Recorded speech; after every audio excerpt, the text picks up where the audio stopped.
Denver artist Mar Williams is known to be curious and resourceful and has a self-described hacker mentality. Lately, Williams has been exploring the experience of art online and what may be lacking on the human level. Arts District producer-photographer Paul Sawilko brings us the story.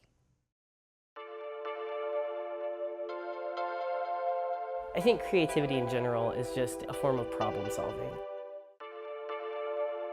Hackers like to deconstruct things and take them apart and create new things, new ideas that people haven't thought of yet, new ways to get around things. I think the hacker mindset is really present in a lot of artists. I think even just being broke for a long time, which is a lot of artists, you learn to MacGyver things together and just make it the best you can. What it comes down to, I think, is that sort of creativity and critical thinking. We talk about art brain and tech brain being different things, and I think it's very, very similar. I got really interested in the idea of hacker culture and hacking and what that meant because I started going to DEF CON hacking conference. It's thousands and thousands of hackers that all convene in Las Vegas every year for basically summer camp. And people go and learn from each other. And it's very much alive there. There's very much creativity in that hacker culture. It captures that playfulness, so whether it's like tech stuff or art stuff, it's really important to just play with things and explore through that sort of childlike way. I believe really firmly in playfulness, and I sort of allow that to leak into everything that I do. When I doodle cats and amorphous blobs and things, I like that freedom of I'm just playing with whatever comes out of my hand, and sometimes it ends up sort of dark and creepy, and whatever that is, I want to explore it and create this sort of visceral response of emotion in art.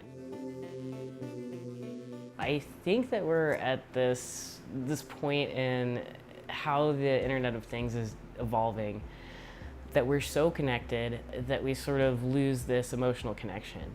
I mean, you can see it when you're on Facebook and you're looking at what all your friends are doing, but you're lonely, and we have this sort of lonely anxiety about our lives. About a year ago, I found myself, since I work at home and everything I do is online, I hadn't realized how isolated I'd become without that emotional connection. So I'm making a whole bunch of these tiny little books, using everything that I can think of that's very tangible and visceral to have an emotional reaction to, which is sort of the opposite of looking at art online. So where I'm going to place it is in the back of the dusty part of a bookstore, or in a garden somewhere where someone would just pick it up and think that it was meant for them and have some connection to that. Not all media has to go viral. I've worked with hackers and tech people and developers for so long.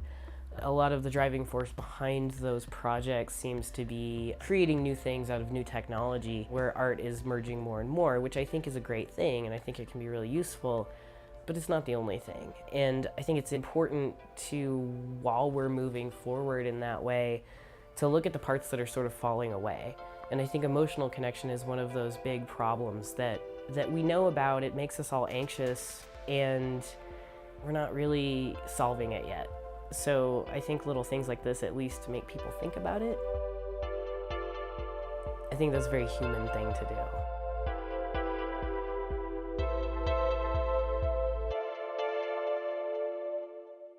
Mar Williams and a group of fellow artists have started a cooperative gallery and workspace they call Cabal Enterprises in Denver, where they have an open house every month on the second Saturday evening from 6 to 10.